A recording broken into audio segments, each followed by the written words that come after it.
नमस्कार, स्वागत है आपका इस चैनल पर। हम लोग यहाँ बात करेंगे करंट अफेयर की most important series for all exams. ठीक है, तो पहला क्वेश्चन में हम शुरुआत से ही कर लेते हैं। बात करने के लिए बहुत सारा टाइम है।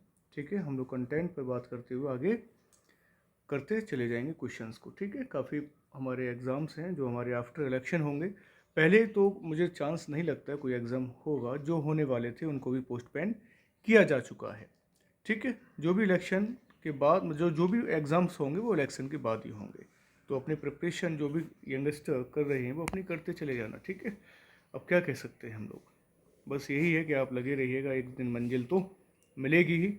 वो आज नहीं तो कल ज़रूर मिलेगी। ठीक है, तो पहला क्वेश्चन है डीरेलमेंट इन इंडियन रेलवे। एक नामक शीर्षक रिपोर्ट है ये गाइस, एक रिपोर्ट है, ये रिपोर्ट है। और जो रिपोर्ट प्रस्तुत की है कैग ने, कैग के इस समय चेयरमैन है राजीव कुमार, जिनका टेन्योर लगभग राजीव कुमार जी का 65 या 6 साल होता है। मतलब जो भी पहले हो जाए, 65 साल या 6 year, which is earlier ever. किसके लिए है? रेलवे सुरक्षा के लिए बनाया गया है। रेलवे सुरक्षा के लिए बनाया गया है ये। सेकंड क्वेश्चन यहाँ पर आपका G20 के अंतर्गत। अब देखिए G20 के अंतर्गत L20 की स्थापना हुई थी। L20 अभी हम डिस्कस कर लेंगे। ठीक है, G20 के अंडर में L20 का क्या हुआ था, एक प्रोग्राम आयोजित किया गया था और वो किया गया आपके यहाँ पर पटना में।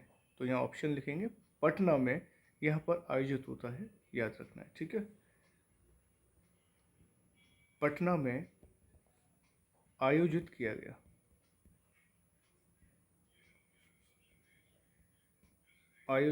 गया, पटना में आयोजित किया गया था ये। ठीक है, G20 के अंतर्गत किया गया था, 2 दिवसीय था ये।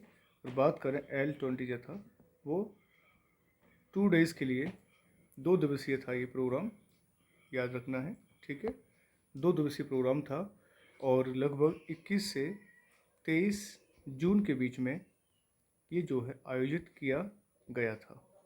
ठीक है, 21 से 23 जून के बीच में ये आयोजित किया गया था।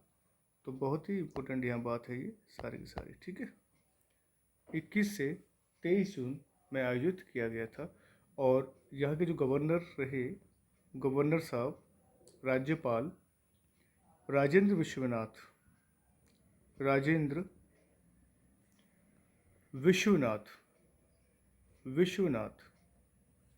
राजेंद्र विश्वनाथ जी हैं गवर्नर बिहार के। ठीक है, वहाँ पर इसका सम्मेलन, मतलब L20 एक शिखर सम्मेलन था, लोकल एक तरह से ग्रुप था जो सामाजिक सुरक्षा से संबंधित होता है। सामाजिक सुरक्षा से पर्पस क्या है? फॉर सोशल सिक्योरिटी, सामाजिक सुरक्षा से संबंधित होता है। महिलाएं और कार्य का भविष्य इसमें दे रखा है। ठीक है, मतलब सबसे ज़्यादा महिलाओं पर फोकस किया गया है, याद रखना है। इससे पहले की बात करें तो L20 की जो बैठक होती है वो अमृतसर में होती है। इससे पहले बात करें तो मतलब 21 मार्च 2023 की जो सिटिंग होती है वो अमृतसर में होती है, याद रखना है। ठीक है, इम्पोर्टेंट बिंदु हैं जो मैंने यहाँ पर मेंशन कर दिए हैं, याद रखना है। इम्पोर्टेंट हम लोग यहाँ डिस्कस करते जा रहे हैं जो हमारे एग्जाम्स में पूछे जाएंगे। चलिए, नेक्स्ट क्वेश्चन बनता है आपका वर्ल्ड इन्वेस्टमेंट रिपोर्ट 2023। ठीक है, मैं भी अपने हाथ से लिख रहा हूँ, आप भी मेहनत कीजिएगा। वर्ल्ड इन्वेस्टमेंट रिपोर्ट 2023 जारी की। अब ये जारी कौन करता है? तो देखिए, अनटाट एक संस्था है जिसे हम व्यापार और विकास पर संयुक्त राष्ट्र सम्मेलन कहते हैं, अनटाट। ठीक है, इन्होंने ये रिपोर्ट जो है प्रकाशित की थी। और ये किससे रिलेटेड है? अब समझ में आया, अभी मैंने हिंदी में बोला था, व्यापार और विकास पर संयुक्त राष्ट्र सम्मेलन, मतलब trade and development. Trade and development पर ये संबंधित है, मतलब इस पर आधारित है। इसके ऊपर ही कौन होता है, आपके यूएन में डिस्कस चलता है।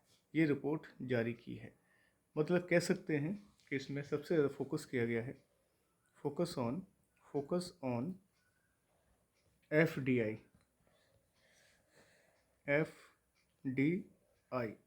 तो इम्पोर्टेंट देखिए, मैं बिल्कुल कलर कर देता हूँ ताकि आपको पढ़ने में और अच्छा लगेगा। ट्रेड डेवलपमेंट अनक्टार्ड है ये, वर्ल्ड इन्वेस्टमेंट रिपोर्ट 2023 है, ठीक है। सबसे ज़्यादा फोकस किस पे किया, FDI लिखा हुआ है, FDI, जो हमारे लिए काफ़ी इम्पोर्टेंट पॉइंट साबित होते हैं, ठीक है। चलिए, अब यहाँ पर एक क्वेश्चन बन रहा है आपका, नेक्स्ट क्वेश्चन, फोर्थ, विश्व रक्तता दिवस। अब देखिए, बहुत लोग ऐसे हैं जो कि give blood, give plasma, share life, share often की बात करते हैं, तो वो यहाँ पर काम किया गया है, ठीक है। वर्ल्ड ब्लड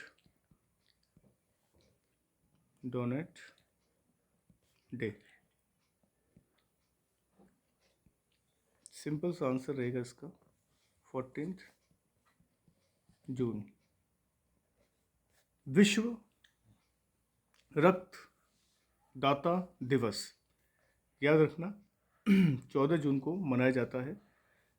थीम क्या थी इसकी, थीम लिख सकते हैं, give blood, give plasma, share life, share often. तो ये पॉइंट आपको याद रखने हैं, इम्पोर्टेंट पॉइंट रहेंगे। और मैंने मेंशन भी कर दिया, थीम है इसकी, ठीक है, इम्पोर्टेंट है थीम। और वैसे देखा जाए, इसकी स्थापना वैसे 2004 से की गई है, लगातार मनाते आ रहे हैं हम लोग। वर्ल्ड ब्लड डोनेट जो है, अगर हम फाउंडेशन ईयर की बात करते हैं, फाउंडेड कब हुआ था, 2004, और 2004 से हम लोग मनाते आ रहे हैं, है ना। तो ये बहुत इम्पोर्टेंट रोल है जो लगातार हम लोग करते आ रहे हैं। और इसकी जो मेज़बानी है वो किसने की है, अल्जीरिया ने। तो होस्टिंग जो की है वो किसने की है, अल्जीरिया कंट्री ने, अल्जीरिया। और अल्जीरिया पड़ता है आपके अफ्रीका में, नॉर्थ अफ्रीका में। अल्जीरिया ने क्या किया है, होस्टिंग किया है, मतलब इसकी मेज़बानी अल्जीरिया ने की है। तो ये इंपॉर्टेंट पॉइंट्स आपके मेंशन है, याद रखना, अल्जीरिया। क्लियर है तक। नेक्स्ट रहेगा, अभी हाल ही में एक प्रधानमंत्री चुने गए हैं। नेक्स्ट क्वेश्चन जो भी आप मेंशन कर रहे हैं, KYRIAKOS,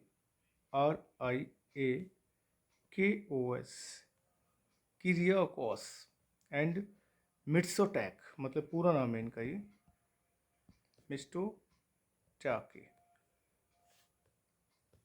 new prime minister of, sorry of India नहीं है यहाँ, वही तो बताना है, ऑफ ग्रीस,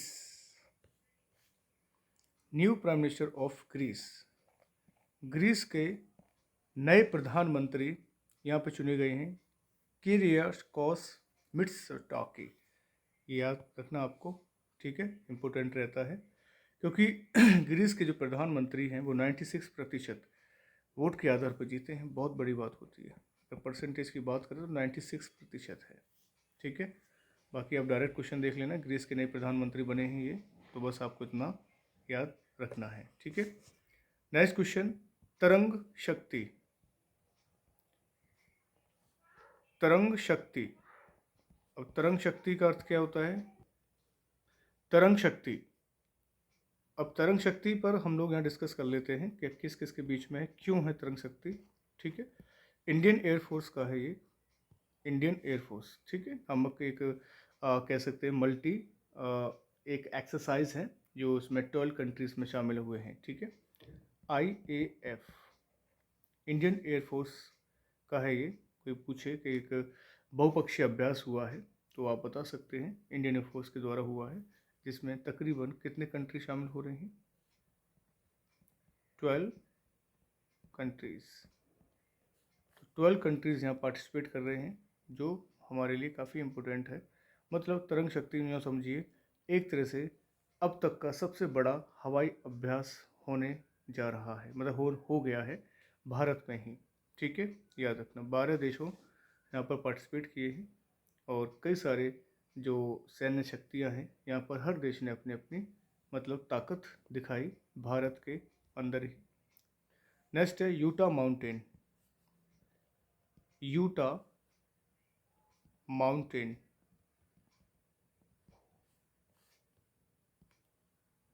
वैसे देखा जाए इसको वाटरमेलन स्नो भी कहते हैं। वाटर मेलन स्नो भी कहा गया है। ठीक है, और वैसे देखा जाए कहाँ पर है, तो यूएसए में है, अमेरिका में है। क्या है ये इस तरह का? कहते हैं कि ये शैवाल के खिलने के कारण होता है। इस तरह का बर्फ़ का जो जीवित हरा रंग होता है यहाँ पे, वो शैवाल की वजह से होता है। शैवाल का मतलब एल्गी की वजह से होता है। ठीक है, एल्गी के कारण होता है। और अमेरिका के यूटा पर्वत में इसको हाल ही में देखा गया है, रिपोर्ट की गई है, क्योंकि बर्फीली परिस्थितियों में पनपता है ठंडा होता है यूटा माउंटेन। इसे हम वाटरमेलन स्नो भी कहते हैं। ठीक है, तो सबसे ज़्यादा फोकस क्यों हो रहा है? क्योंकि एल्गी की वजह से है। ये एक एल्गी है। ठीक है, एल्गी की वजह से ये होता है सब कुछ। और शैवाल ना हो तो ये खिलेगा नहीं, चमकेगा नहीं, प्राकृतिक दृश्य नहीं होंगे। हरी भरी शैवालें होती हैं उस पर, है ना, जो एक रंग बदल देती है, एक आभास देती है। तो अमेरिका में पड़ता है यूटा पर्वत। तो ये इस तरह की बातें यहाँ पर रखी गई हैं। पूछा जाए तो आप डिस्कस कर लेना कि कैसे कैसे क्या है। ठीक है, नेक्स्ट है कि अभी हाल ही में देखा जाए कि कुछ आसियान देश हैं, आसियान देश हैं सॉलिडेरिटी, जिसे कहते हैं हम सॉलिडेरिटी एक्सरसाइज। जितने भी आसियान देश हैं वो इसमें है। सॉलिडेरिटी एक्सरसाइज में कौन कौन से आसियान देश शामिल हुए हैं? तो यहाँ पर हम लोग मेंशन कर लेंगे Indonesia, Vietnam, Malaysia, Brunei, Philippines. तो ये रिकॉर्ड हम लोग कर लेंगे सॉलिडेरिटी एक्सरसाइज के अंदर। तो सॉलिडेरिटी एक्सरसाइज एक अच्छी एक्सरसाइज है, संयुक्त सैन्य अभ्यास है। और ये आसियान के कंट्री हैं सारे के सारे, इन्होंने पार्टिसिपेट किया है यहाँ पर। आसियान के ये सारे के सारे कंट्रीज़ हैं। ठीक है, और ये शामिल हुए यहाँ पर। पूछा जा सकता है कि बताइए कौन से देश आसियान देश में शामिल हुए हैं? तो ये सब के सब आसियान एक्सरसाइज में शामिल हुए हैं। ठीक है, आसियान मतलब इसे हम लोग कह सकते हैं ASEAN। ठीक है, चलिए नेक्स्ट है। बाकी सारी चीज़ें मैं यहाँ डिस्कस कर रहा हूँ जो भी इम्पोर्टेंट है उसके बारे में, और जो रिपीट हो चुका है पहली बार, रिपीट हो जाते क्वेश्चन, तो मैं बार बार रिपीट नहीं करते इन चीज़ों को। नेक्स्ट है world competitive index. World competitive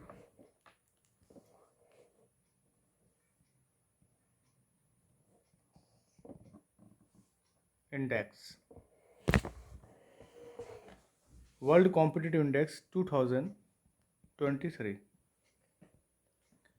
अब यहाँ भारत को कौन सा रैंक मिला है तो मैं हम डिस्कस कर लेते हैं। लगभग 64 देशों को यहाँ शामिल किया गया है। टोटल कंट्री की बात करें, टोटल कंट्रीज़ 64, और जिसमें टॉप हैं, टॉप डेनमार्क, आइलैंड,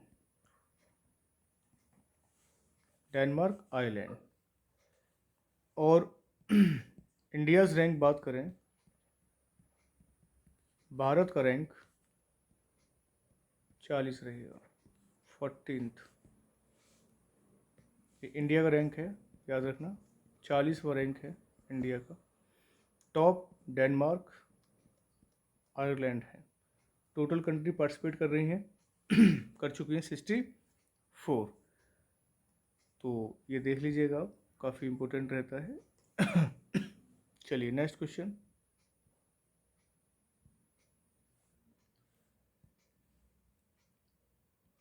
6G एक विज़न है, विज़न फ्रेमवर्क। ये मोस्ट इम्पोर्टेंट क्वेश्चन है सारे के सारे, ठीक है।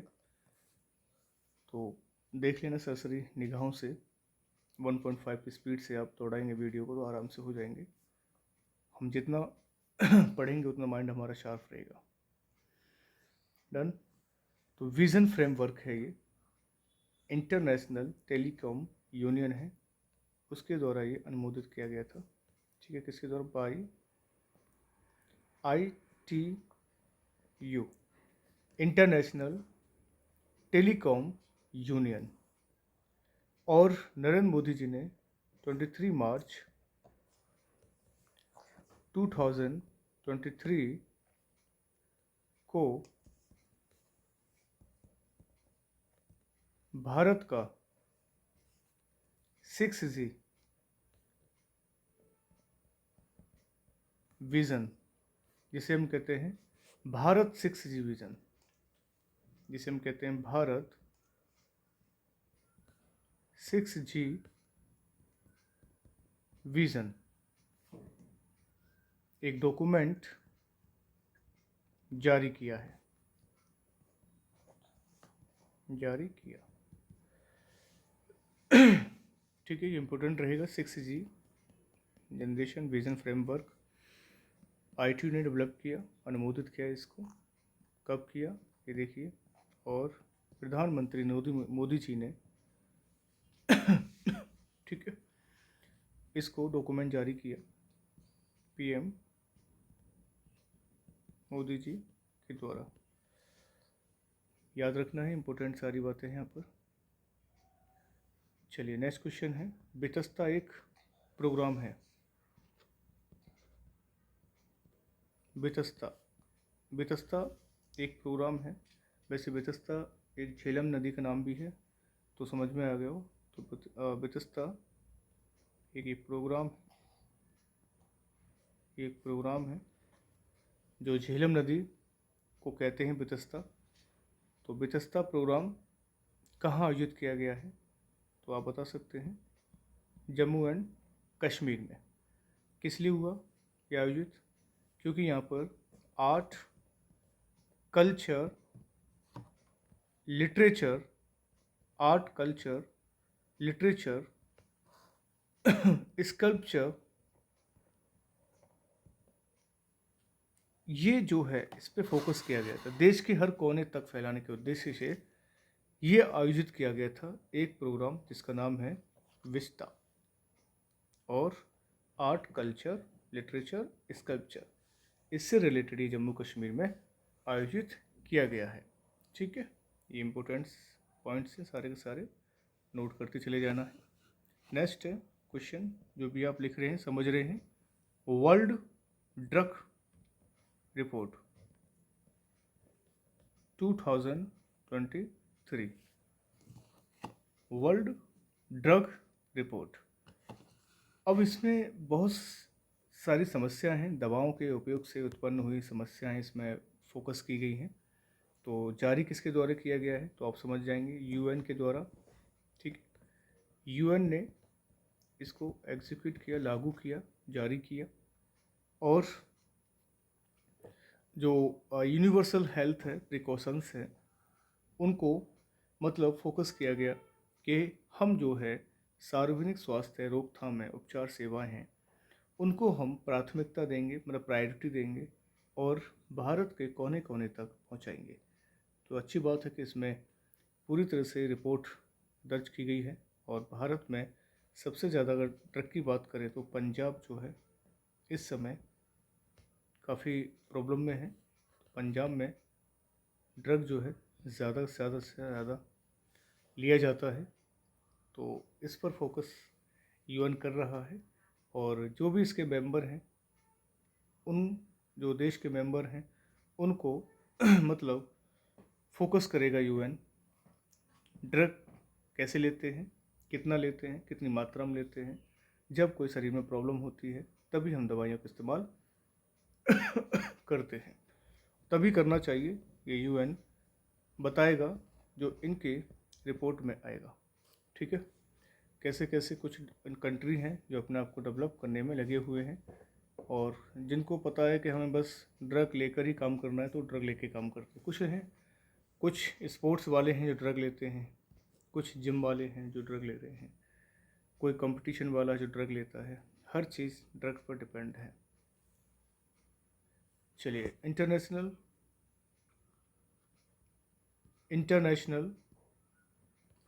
Female kabaddi, international female kabaddi final हुआ था। ये फाइनल कप किसने जीता है तो बता सकते हैं? उमा। किस टीम से थी? कोलकाता। उमा कोलकाता से। ठीक है, तो दुबई ने दुनिया के पहले अंतर्राष्ट्रीय महिला कबड्डी का मेजबानी की थी। वो बात करें तो होस्टिंग किसने की? दुबई।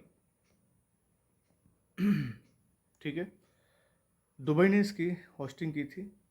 पंजाब पैंथर्स बनाम उमा कोलकाता का मुकाबला हुआ था इसमें, पंजाब और कोलकाता का, और लगभग इसमें कई सारे पुरस्कार भी बांटे गए थे। पंजाब टीम ने अच्छा मतलब प्रदर्शन किया था और दूसरा स्थान भी अर्जित किया, लेकिन यहाँ पर फाइनल जीता कोलकाता ने और पंजाब ने जीता सेकंड। याद रखना, सेकंड जीता पंजाब ने, बस याद रखना है, थोड़ी बहुत बात है। चलिए, नेक्स्ट क्वेश्चन बनता है आपका यहाँ पर। हाल ही में एक क्वेश्चन आया है रुपए वाला, रुपए से संबंधित। RUPA तो रुपए एक क्रेडिट कार्ड से रिलेटेड है। क्रेडिट कार्ड के माध्यम से हम क्या करते हैं, व्यापारियों के लिए UPI देते हैं, है ना? क्या देते हैं? UPI, तो यूनिफाइड पेमेंट इंटरफेस।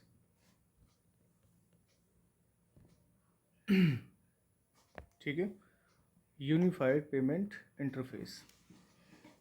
अब भुगतान शुरू करने वाला भारत का पहला सार्वजनिक क्षेत्र बैंक कौन सा है? मतलब एक UPI के थ्रू, मतलब UPI के थ्रू भुगतान करने वाला पहला सार्वजनिक देश कौन सा बन गया है?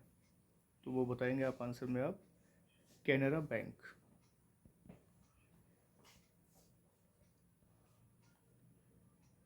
Canara bank.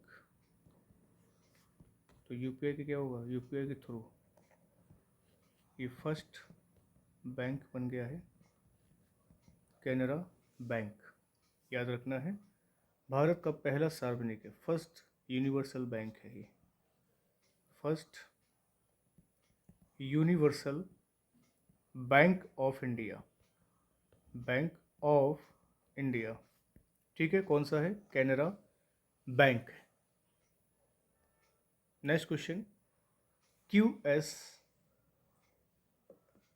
World university ranking.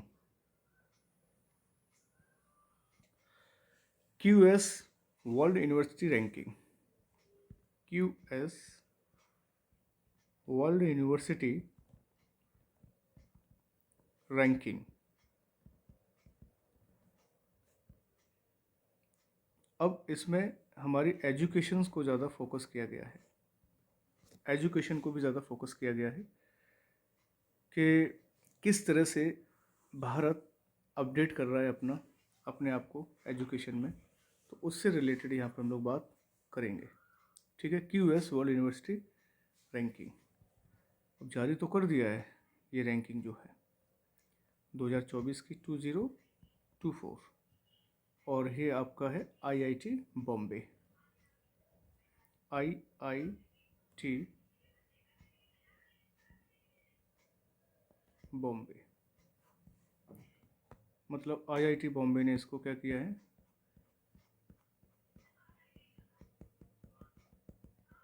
जारी किया है, और साथ में दुनिया में 149वां स्थान भी मिला है इसको, 149 रैंक भी दिया गया है। तो एक यूनिवर्सिटी है भारत में, लेकिन भारत में तो पहला है, लेकिन दुनिया में 149 स्थान दिया गया है, याद रखना है, ठीक है। और जो सबसे अच्छी रैंकिंग आई है वो है मैसाचुसेट्स इंस्टीट्यूट ऑफ टेक्नोलॉजी, लगातार 12वां स्थान है। ये वर्ल्ड रैंकिंग है, ये वर्ल्ड रैंकिंग है। और बात की जाए 12 स्थान लगातार कंटिन्यू, तो वो सारी चीज़ें हम यहाँ तो देखते हैं। मैसाचुसेट्स का स्थान पहला है लगातार, कई बार ये यूनिवर्सिटी है जो लगातार, मैं यहाँ हिंदी में लिख दे रहा हूँ थोड़ा, है ना, तो समझ में आ जाएगा क्योंकि प्रोनाउंसिएशन इसका टफ रहता है। मैसाचुसेट्स इंस्टीट्यूट ऑफ टेक्नोलॉजी, ठीक है। अब ये लगातार क्या है, कंटिन्यू, लगातार 12वीं रैंक 12वें वर्ष में शिखर पर है, याद रखना, लगातार 12वें वर्ष टॉप पर 12वें वर्ष टॉप पर है, ठीक है। और आईआईटी बॉम्बे ने 23 स्थानों की शानदार छलांग लगाते हुए अपनी जगह बनाई है 150 यूनिवर्सिटीज़ में। और भारत में वैसे देखा जाए, इंडियाज़ नंबर 1, तो ये पॉइंट आप याद रखना, इम्पोर्टेंट है। नेक्स्ट पॉइंट, हेमिस मठ महोत्सव, हेमिस मठ फेस्टिव, हेमिस मठ फेस्टिव ये आपका लेह में हुआ था, याद रखना, लेह में। और लेह कहाँ है, लद्दाख में है, लद्दाख की राजधानी है, ठीक है। यहाँ पर आयोजित किया गया है और एक तरह से बौद्ध चित्रों को देखा गया है, बुद्धिस्ट पिक्टोग्राफी, यहाँ पर बुद्धिस्ट पिक्टोग्राफी को फोकस किया गया है, पिक्टोग्राफी, बुद्धिस्ट पिक्टोग्राफी को यहाँ पर फोकस किया गया है, ठीक है, इम्पोर्टेंट है। और भगवान पद संभव एक गॉड हैं, पद संभव, पद संभव एक गॉड हैं, उनसे संबंधित ये बात है यहाँ पर, ठीक है। हेमिस मठ फेस्टिव का ये इम्पोर्टेंट रहता है, विशेष रूप से लद्दाख वालों के लिए है, एक तरह से कह सकते हैं जीवंत उत्सव है ये, लद्दाख वालों के लिए जीवंत उत्सव है, ठीक है, जो कारामाती क्षेत्र में आता है। चलिए नेक्स्ट क्वेश्चन हम लोग यहाँ देख लेते हैं, बस ज़्यादा से ज़्यादा 4-5 मिनट और देख लेते हैं। एक क्वेश्चन बनेगा आपका कि एक ऊर्जा संक्रमण सूचकांक है, संक्रमण सूचकांक, ऊर्जा संक्रमण सूचकांक। अब इसमें इंडिया को स्थान क्या मिला है और क्या है ये, ऐसा क्यों रखा गया इसका नाम ऐसे ETI, तो वो सब यहाँ में डिस्कस करेंगे। शॉर्ट में हम लोग ETI। अब देखिए यहाँ पर 60वां स्थान तो किसको है, 67th पोजीशन है, इंडियाज़ रैंक, इंडिया की पोजीशन 67th है यहाँ पर। और बात की जाए एकमात्र एक ऐसा सिंगापुर देश है, अगर टॉप की बात करें तो सिंगापुर, ये टॉप एक ऐसा कंट्री है जिसकी इक्विटी बड़ी है, किसमें, एनर्जी में, एनर्जी इंडेक्स में इसकी इक्विटी बड़ी है और अच्छा रैंक हासिल किया है, ठीक है। ऑब्लिक करके एक और लिख सकते हैं हम लोग यहाँ पर स्वीडन भी हम नाम डिस्कस कर सकते हैं, ठीक है। सिंगापुर एकमात्र ऐसा देश बन गया है जिसने मतलब एक तरह से एनर्जी इंडेक्स में अपने को काफ़ी एक उच्च स्थान प्रदान किया है। और फिर उसके बाद स्वीडन है। अगर ऑप्शन में सिंगापुर ना स्वीडन कर सकते हैं, स्वीडन के चांस ज़्यादा बनते हैं क्योंकि स्वीडन क्या बार बार कहीं ना कहीं टकराता रहता है। नॉर्वे है, नॉर्वे है, फिनलैंड है, फिनलैंड है। तो ऐसे कंट्री हैं जो ये टॉप में है। अच्छा रैंक हासिल किया है इन्होंने, याद रखना है। तो 10% की यहाँ पर वृद्धि देखी जाती है ईटीआई में। कितना परसेंट की? 10% की इंक्रीमेंट यहाँ पर इंक्रीज़ देखा जाता है। और लगभग कितने देश पार्टिसिपेट किए हैं? 41 कंट्रीज़, 41 कंट्रीज़ ने यहाँ पर पार्टिसिपेट किया है, जो एक बहुत बड़ा एक तरह से पॉइंट भी है, इम्पोर्टेंट रोल प्ले करता है। नेक्स्ट क्वेश्चन में कलर चेंज कर लेते हैं। नेक्स्ट क्वेश्चन है एशियन यूनिवर्सिटी रैंकिंग। एशियन, पहले हमने क्यूएस वर्ल्ड किया था, ये है एशियन यूनिवर्सिटी रैंकिंग। अब एशियन यूनिवर्सिटी रैंकिंग 2023 की बात करेंगे तो यहाँ पर भारतीय विज्ञान संस्था IISc बेंगलुरु ने क्या किया है? अच्छा स्थान प्राप्त किया है, मतलब फर्स्ट रैंक है इसका। बेंगलुरु का पहला रैंक इसमें दे रखा है। एशिया की में IISc का पहला स्थान है। ठीक है, हम बात करें कि 2023 में ये तो अच्छा रैंक हासिल किया है, लेकिन हम बात करें कि कितने ऐसे एशिया के विश्वविद्यालय थे, तो इसमें टोटल विद्यालय थे, यूनिवर्सिटी 200। और 200 में हमारे इंडिया के कितने हैं? 18। तो बहुत बड़ी बात है कि इंडिया के 18 हैं। ये इंडियाज़ यूनिवर्सिटी हैं जिन्होंने एशियन यूनिवर्सिटी रैंकिंग में अच्छा रैंक प्राप्त किया है, याद रखना है। इम्पोर्टेंट जो मैंने यहाँ पर डिस्कस कर दी है। टोटल कितने यूनिवर्सिटी को शामिल किया गया था यहाँ पर? 200, जिसमें से हमारे इंडिया के कितने हैं? 18 हैं। तो थोड़े से पॉइंट आप यहाँ पर देख लीजिएगा। Next point, CJI chief justice हैं doctor D. Chandrachud, doctor D. Chandrachud साहब ने। ठीक है, यहाँ उन्होंने एक बात रखी, जम्मू कश्मीर और लद्दाख में हाई कोर्ट, क्या बोला था कि जम्मू एंड कश्मीर एंड लद्दाख में क्या बनेगा? हाई कोर्ट बनेगा, हाई कोर्ट बनेगा, हाई कोर्ट बनेगा। किसने बोला?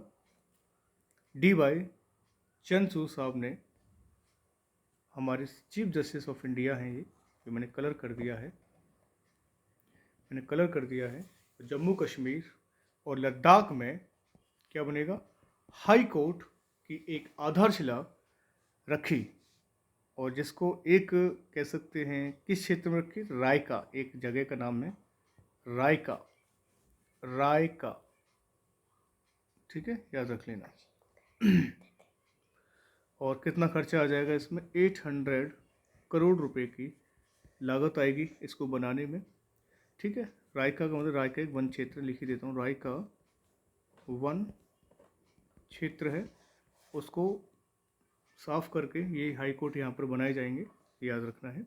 ठीक है, और प्रेजेंट रहे थे वहाँ पर लेफ्टिनेंट गवर्नर मनोज सिन्हा। किसके? जम्मू कश्मीर के। कौन है? ये भी पूछा सकते हैं, Manoj Sinha, lieutenant governor. LG हैं वहाँ के, ये LG, और लद्दाख के LG हैं BD मिश्रा। ये LG हैं कहाँ के? लद्दाख के, लेफ्टिनेंट गवर्नर, याद रखना इंपॉर्टेंट। ठीक है, पूछ ले जाते हैं। और कानून मंत्री है, तो आपको पता ही है, लॉ मिनिस्टर। तो ये सब प्रेजेंट थे। Law minister of India Arjun Ram Meghwal.